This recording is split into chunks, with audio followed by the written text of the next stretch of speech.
ही खरं तर अत्यंत दुर्दैवी घटना आहे आणि सरकारी यंत्रणा आणि माणसामधलं माणूसपण संपल्यानंतर काय होतं याचं अत्यंत जळजळीत उदाहरण आहे. जिवंतपणी जळगाव जामोद नगर परिषदेने जो काही गोंधळ घातलेला आहे त्यामुळे एका वृद्ध महिलेला रस्त्यावरती यावं लागलंय. नेमकं काय घडलेलं आहे सगळं मी तुम्हाला सांगणार आहे. कलियुगामध्ये काळाचा महिमा वगैरे आपण सहज बोलतो, पण एक मुलगा आईशी जे काही वागलाय ते बघतात त्याला दुष्ट म्हणावं की कृतज्ञ म्हणावं तुम्हीच ठरवा. आईचे पैसे खरं तर त्याने काढलेले आहेत, तिला फसवलेलं आहे आणि हा दिवटा निघून गेला.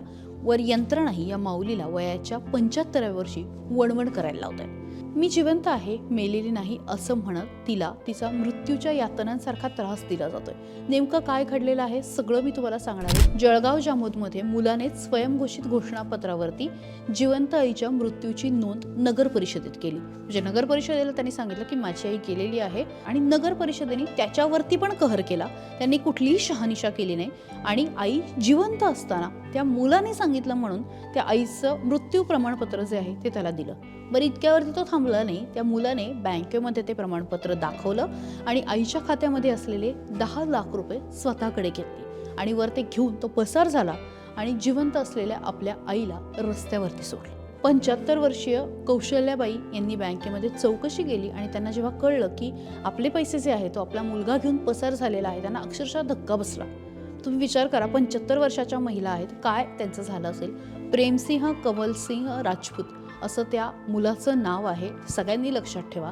आणि मुलाने खरं तर आपली आई दिनांक 5 ऑक्टोबर 2023ला मृत्यू पावल्याचं घोषणापत्र जे आहे ते तिथे दिलं. जामोद जळगाव नगर परिषदेमध्ये घेतलं आणि ते तिकडे नेऊन दिलं. त्यानंतर नगर परिषद कर्मचाऱ्यांनी तर कुठलीही शहानिशा केली नाहीच, पण बँकेनेही प्रमाणपत्र बघून ते जे काही पैसे आहेत, ते जे आईच्या खात्यामधली जी काही ठेव होती ती मुलाला दिली. मुलाने ते पैसे घेतले आणि तो काढून पसार झाला. ही सगळी माहिती जेव्हा कौशल्याबाईंना कळली तेव्हा तर त्या अक्षरशः खचून गेल्या.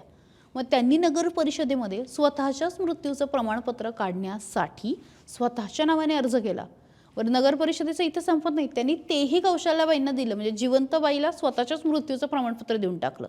आता कौशल्याबाई या एकट्याच एकाकी जीवन जगतायत. बरं, इतकंच नाही तर मी जिवंत आहे आणि माझे पैसे घेऊन मुलगा निघून गेलाय असं सांगत त्या दररोज खरं तर पोलीस स्टेशनच्या चक्रा मारत आहेत. म्हणजे 2 महिन्यापूर्वी त्यांनी तक्रार देऊन सुद्धा अजूनही पोलिसांनी कुठलीही कारवाई केलेली नाही असा आरोप सुद्धा कौशल्याबाईंनी माध्यमांशी बोलताना केलाय. त्या काय म्हणतायत बघूया. मी कौशल्याबाई कमलसिंग राजपूत. मी माझा मकान विकून FD केली होती स्टेट बँकेत. माझ्या मुलांनी माझ्या मृत्यूचा खोटा दाखला घेऊन नगरपालिकेतून FD मोडली आणि तक्रार घेऊन ठाण्यात गेली. ठाणेदाराने मी तक्रार घेतली नाही.